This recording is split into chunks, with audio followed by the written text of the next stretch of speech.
En algún lugar del sur de Texas, medio enterrados en la orilla de un lecho de río seco, yacían los huesos de una joven. Había estado allí durante más de 10.000 años, y cuando los investigadores finalmente extrajeron lo que quedaba de su ADN, la respuesta que les dio no encajaba.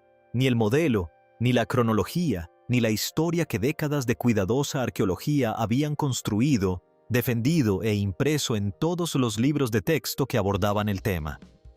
Durante generaciones, la cuestión de quién pisó primero estas tierras parecía resuelta. Una sola oleada de migrantes, un puente terrestre, un pueblo fundador que se adentra en un continente vacío, limpio, lógico y casi con toda seguridad incompleto. Entonces entró en escena el ADN antiguo y la historia no solo cambió, sino que se fracturó en algo más antiguo, más extraño y mucho más extraordinario de lo que el consenso jamás había permitido. Lo que la genética reveló sobre los primeros pobladores de Texas no solo reescribe el pasado de esta región, sino que reescribe la historia de la humanidad por completo. Durante la mayor parte del siglo XX, la historia de los primeros americanos tenía un comienzo y era bastante sencillo. Hace aproximadamente 13.000 años, una población de cazadores-recolectores cruzó un puente terrestre que conectaba lo que hoy es Siberia con Alaska. El puente era real. El corredor libre de hielo que finalmente se abrió al sur de los glaciares era real, y las personas que lo atravesaron dejaron algo inconfundible. Un estilo de herramienta de piedra tan distintivo, tan precisamente hecho, que los arqueólogos le dieron un nombre y construyeron toda una historia sobre su origen a su alrededor. Las puntas Clovis. Delgado, estriado, letal. El sello distintivo de una cultura fundadora que pareció extenderse por Norteamérica con notable rapidez. Texas fue fundamental en esa historia. El estado se encuentra en una encrucijada geográfica, un embudo natural para las poblaciones que se desplazan hacia el sur y el este a través del continente. Se encontraron puntas Clovis en cantidades extraordinarias por todo Texas. En yacimientos como el de Galt, enterrado en la región caliza del centro de Texas, la evidencia parecía abrumadora. Aquí estaban las herramientas, aquí estaban los animales que cazaban, aquí estaban, aparentemente, los primeros tejanos. El modelo era elegante, como suelen ser los buenos modelos científicos. Tenía un mecanismo, el puente terrestre. Tenía una fecha, confirmada repetidamente mediante análisis de radiocarbono. Tenía una huella material, la propia punta Clovis, y tenía lógica geográfica. Empezando en el norte, avanzando hacia el sur, extendiéndose hacia el este y el oeste, poblando un continente. La datación por radiocarbono reforzó el consenso de la misma manera que siempre lo hace, no demostrando cuándo llegaron las personas, sino encontrando consistentemente el mismo período de 12 a 13,0 años, donde quiera que aparecieran las herramientas. Las fechas coincidían, el patrón parecía una confirmación, y la confirmación, repetida con la suficiente frecuencia en suficientes yacimientos, deja de parecer evidencia y empieza a parecer un hecho. A finales del siglo XX, Clovis First ya no era realmente una teoría, era el punto de partida, el fundamento sobre el que se construyó todo lo demás. No se podía argumentar en contra sin muy buenas razones y datos muy sólidos. El campo se había consolidado a su alrededor como suele suceder, no por conspiración ni mentalidad cerrada, sino por la tendencia humana perfectamente normal a dejar de cuestionar lo que parece haber sido ya respondido. Los primeros tejanos cruzaron desde Asia hace 13.000 años. Trajeron consigo la tecnología Clovis. Fueron el comienzo. Era una buena historia. Simplemente resultó ser errónea. Las grietas no aparecieron todas a la vez. Se abrieron lentamente, en lugares específicos, en capas específicas de tierra, en forma de herramientas de piedra que no tenían nada que hacer allí. En el yacimiento de Galt, en el centro de Texas, las excavaciones que penetraron por debajo de las capas Clovis encontraron algo para lo que el modelo no tenía espacio. Artefactos. Miles de ellos. Hojas, raspadores y puntas cuidadosamente elaboradas, diferentes a todo lo que se encuentra en el repertorio Clovis. enterradas en sedimentos que datan no de hace 13.000 años, sino de hace 16.000. Algunas estimaciones van más allá, 19.000 o 20.000 años. Fechas que sitúan a los seres humanos en Texas en un momento en que el corredor libre de hielo al sur de los glaciares no existía, cuando el puente terrestre apenas comenzaba a ser transitable, cuando, según el modelo aceptado, nadie debería haber estado cerca de este continente. El yacimiento de Friedkin, situado justo río arriba de Galt, a lo largo del arroyo Buttermilk, contaba la misma historia con aún mayor detalle, capa tras capa de ocupación pre-Clovis, cada una anterior a la supuesta cultura fundadora, cada una representando una tradición tecnológica distinta que no debía nada a las herramientas que supuestamente surgieron primero. No eran precursores primitivos, eran diferentes. Un linaje de conocimiento separado, acumulado por personas que claramente habían estado aquí el tiempo suficiente para desarrollar sus propias soluciones a los problemas que presentaba este paisaje. La respuesta inicial del campo siguió un patrón que resultará familiar. Se cuestionaron las fechas. Se puso en tela de juicio la estratigrafía.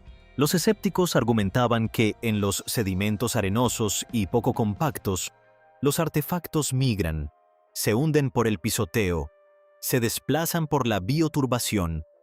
Un objeto encontrado en una capa antigua no es necesariamente un objeto antiguo. Podría tratarse simplemente de un objeto más reciente que se desplazó hacia abajo durante siglos hasta terminar en un lugar al que no pertenecía. Era una objeción razonable.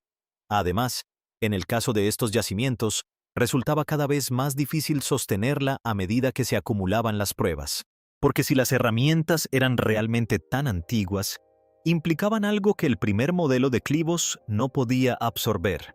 Las personas que llegaban a Texas antes de que se abriera el corredor interior tenían que venir por otro camino, a lo largo de la costa del Pacífico, siguiendo los bosques de algas hacia el sur en embarcaciones, generación tras generación, casi sin dejar rastro porque cada campamento que hicieron a lo largo de esa ruta ahora se encuentra bajo 60 a 100 pies de océano.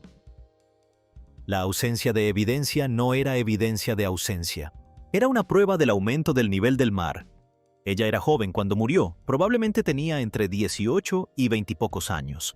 Había permanecido bajo tierra durante entre 10.000 y 13.000 años cuando, finalmente, los sedimentos que la rodeaban la desenterraron, preservada por la particular composición química del entorno costero de Texas, de una manera que casi nunca ocurre con los restos humanos de este período. Los investigadores le dieron un nombre, Liane, y desde el momento en que su cráneo fue examinado correctamente, presentó un problema para el que el modelo existente no tenía una respuesta clara. No se parecía a lo que predecía la primera teoría de Clovis. El perfil típico de los primeros estadounidenses, derivado del modelo de los migrantes de Beringia, presentaba características esqueléticas específicas, rostros anchos, pómulos prominentes y una forma craneal particular, compartida con las poblaciones del noreste de Asia y sus supuestos descendientes. El cráneo de Liane no coincidía con ese perfil, era más largo, más estrecho, de proporciones diferentes. Y no era la única. En toda América, los restos humanos más antiguos seguían arrojando el mismo resultado incómodo. Lucia en Brasil, la mujer de Panán en México, el hombre de Kennewick en el estado de Washington. Cada uno de ellos era antiguo, y cada uno poseía una arquitectura facial que no se parecía en nada a la población que supuestamente descendía de ellos. Este era el enigma morfológico que atormentó la investigación paleoamericana durante décadas. O bien la población fundadora de América había sido reemplazada en algún momento por un grupo diferente, o bien los propios migrantes originales tenían un aspecto profundamente diferente al de sus descendientes, o bien era necesario reconsiderar por completo el modelo de una única oleada fundadora. Como era de esperar, la imaginación llegó antes que la ciencia.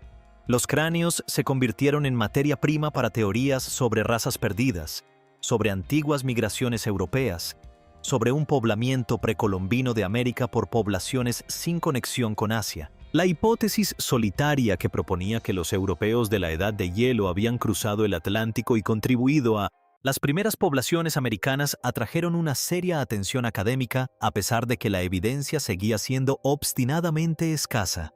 Los cráneos parecían exigir una explicación, y a falta de una definitiva, casi cualquier explicación encontraba acogida. Pero la morfología, resulta, es un instrumento limitado. Los huesos nos dicen cómo era una persona. Llevan la impronta de la ascendencia en trazos amplios e imprecisos. Pueden engañar porque la apariencia física cambia a lo largo de las generaciones de maneras que no se corresponden claramente con el linaje genético. Solo el ADN podría dilucidar lo que los cráneos habían comenzado a debatir. Y el ADN, cuando finalmente llegó, contenía algo que nadie había predicho. El ADN antiguo no se conserva bien en Texas. Eso es lo primero que hay que entender. El calor acelera la degradación, la humedad la agrava. El mismo clima que ha moldeado este paisaje durante miles de años actúa constantemente en contra de la conservación del material biológico atrapado dentro de los huesos antiguos. La extracción de secuencias genéticas utilizables de restos paleoamericanos recuperados en el sur de Estados Unidos requiere un trabajo de laboratorio minucioso que produce resultados medidos en fragmentos, en secuencias parciales, en datos que deben reconstruirse y verificarse antes de poder considerarlos fiables. La ciencia tenía que ser muy avanzada antes de que el terreno revelara algo significativo. Cuando finalmente lo hizo, lo primero que el ADN desveló fue el misterio morfológico. Lian y los demás primeros estadounidenses cuyos restos contenían material genético legible resultaron ser ancestros o estar estrechamente relacionados con las poblaciones nativas americanas modernas. No se trata de una oleada separada. No es una población de reemplazo. No se trataba del remanente de alguna migración anterior y sin conexión con Europa o cualquier otro lugar. Era el mismo linaje fundador. Los cráneos tenían un aspecto diferente porque la población fundadora de América era en sí misma más diversa genéticamente de lo que nadie había supuesto. Esa diversidad se manifestó físicamente en las primeras generaciones de este continente, para luego redistribuirse gradualmente a medida que las poblaciones crecían, se mezclaban y se estabilizaban a lo largo de miles de años. La diferente morfología no era un indicio que apuntara a orígenes separados. Fue la variación natural de un grupo fundador diverso que se hizo visible en los huesos, pero el ADN no se detuvo ahí. Enterrados en los genomas de restos de los primeros americanos, incluidos aquellos conectados con la población paleoamericana más amplia que dio origen a los primeros tejanos, los investigadores encontraron algo que no habían buscado: una señal genética de un linaje profundamente divergente. No era neandertal, no es denisovano, aunque está lejanamente emparentado con ambos. Una población sin registro fósil identificado, sin cultura arqueológica nombrada, sin restos físicos en ningún lugar del catálogo científico conocido.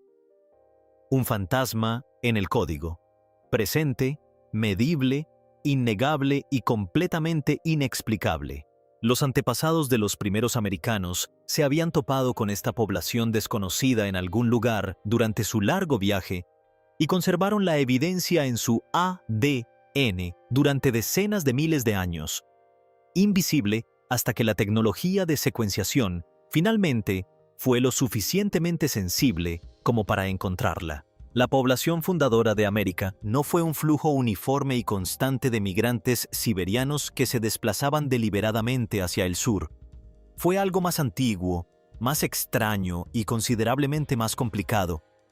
La genética no solo nos dice quiénes eran estas personas, te dicen cuánto duró realmente el viaje. Y esa cronología, examinada con honestidad, es difícil de asimilar. La población fundadora de América no se limitó a cruzar un puente terrestre y seguir avanzando. La evidencia genética apunta a algo mucho más prolongado. Hace entre 20.000 y 25.000 años, el grupo ancestral que con el tiempo se convertiría en los primeros americanos, comenzó a separarse de las poblaciones asiáticas de las que se habían dividido. Quedaron aislados, probablemente en la propia Beringia o en Refugia, en sus márgenes, atrapados entre los glaciares del sur y las poblaciones que habían dejado atrás al oeste. Y allí permanecieron, no durante décadas, sino durante miles de años. El tiempo suficiente para que su genoma evolucionara hacia algo distinto. El tiempo suficiente para convertirse, genéticamente hablando, en su propio pueblo, antes incluso de poner un pie en este continente. Este es el punto muerto de Beringia, y lo cambia todo. Significa que la historia de los primeros tejanos no comienza en Texas, no comienza en el yacimiento de Galt, ni a lo largo de Buttermilk Creek, ni en la costa del Golfo. Comienza en algún lugar del gélido noreste, en una población que ha vivido al borde del mundo durante milenios, acumulando la singularidad genética que los investigadores acabarían encontrando codificada en huesos antiguos. Para cuando esa población finalmente se desplazó hacia el sur, siguiendo las costas o abriéndose paso a través de corredores recién transitados, ya llevaban consigo miles de años de historia separada. Y las fechas pre-Clovis en Galt y Friedkin de repente tienen todo el sentido. Hace 16.000 años, hace 19.000 años. La gente de Texas vivía allí antes de que se abriera el corredor interior porque no lo utilizaban. Bajaban por la costa, campamento por campamento, generación tras generación, a lo largo de un litoral que el aumento del nivel del mar ha engullido por completo.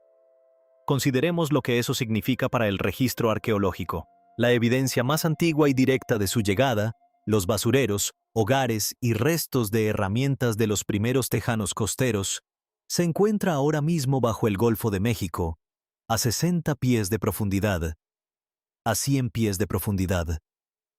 Fuera del alcance de cualquier excavación, probablemente irrecuperable por completo, triplica el lapso de tiempo entre ahora y el Imperio Romano. Sitúate al principio de todo. Ese es el tiempo que la gente puede haber estado viviendo en Texas antes de que alguien dejara un rastro que sobreviviera para que lo encontráramos. La distancia de 15.000 años hace que el pasado parezca sellado, remoto, pertenecer a la historia de otra persona, pero el ADN no permite esa cómoda separación. No aquí. Los pueblos indígenas de Texas, los Caddo, los Tonkawa, los Karankawa, los Yumano, los Comanche y las docenas de otras naciones cuyas historias están entretejidas en este paisaje, no son meros espectadores de esta historia científica. Son su continuación viva, el vínculo genético que conecta a las comunidades indígenas modernas con la población fundadora paleoamericana no es metafórico, es biológico, medible. Escrito en el mismo código que los investigadores extrajeron de huesos antiguos y secuenciaron en laboratorios a miles de kilómetros de la costa de Texas.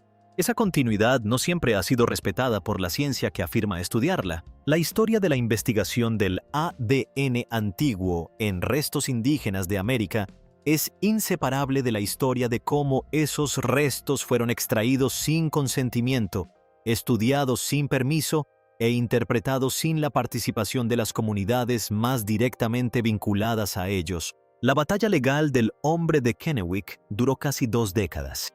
Se libró por un solo esqueleto. Detrás de ella se escondía un patrón mucho más amplio de instituciones que trataban a los ancestros indígenas como material de investigación en lugar de como personas con descendientes vivos que tenían algo que decir sobre cómo se contaba su historia. Lo que transformó la ciencia fue la colaboración. Los estudios realizados con la participación genuina de las tribus, con el consentimiento de la comunidad en cada etapa, y donde el conocimiento indígena se trató como datos en lugar de un mero adorno, produjeron resultados más completos y más fiables. La genética confirmó lo que las tradiciones orales habían transmitido durante generaciones. Estas comunidades han estado aquí, en este paisaje específico, durante más tiempo del que los modelos habían reconocido anteriormente. Y luego está la señal de la población fantasma, ese linaje arcaico desconocido, encontrado en algún punto de la ruta y transmitido en el genoma fundador, no es simplemente un hallazgo abstracto. Está presente, de forma tenue pero medible, en el ADN de los indígenas americanos que viven hoy en día. Un encuentro que tuvo lugar hace decenas de miles de años con una especie que no ha dejado fósiles, ningún yacimiento con nombre, ningún rastro físico en el registro científico, todavía es detectable en personas que viven hoy en día. El pasado no está sellado, está presente en el sentido biológico más literal posible, en los genomas de personas cuyos ancestros nunca se fueron. que estuvieron aquí antes de que el hielo retrocediera, antes de que la costa tomara su forma actual, antes de que a alguien se le ocurriera escribir algo de esto. Los primeros pobladores de Texas no fueron una sola oleada de migrantes que siguieron a la megafauna hacia el sur a través de un puente terrestre. Fueron la culminación de un viaje. Decenas de miles de años de gestación, portando en sus genomas la evidencia de encuentros arcaicos, migraciones costeras y un aislamiento tan prolongado que transformó su biología antes incluso de que llegaran a este continente. El ADN no produjo una historia más simple, produjo una más profunda. Personas de extraordinaria resiliencia cruzando aguas abiertas, navegando por un mundo desconocido sin mapas, ni metal, ni ningún tipo de apoyo institucional, y construyendo algo que perduró, no en piedra, en la biología misma, en el hilo genético ininterrumpido que conecta esos primeros campamentos costeros con las comunidades vivas cuyos ancestros nunca se fueron. Gran parte de esa historia aún está bajo el agua, aún a la espera. Pero lo que ya ha salido a la superficie es suficiente para saber que los primeros tejanos no fueron una nota a pie de página en la historia de la humanidad. Se encontraban entre sus capítulos más antiguos, profundos y perdurables,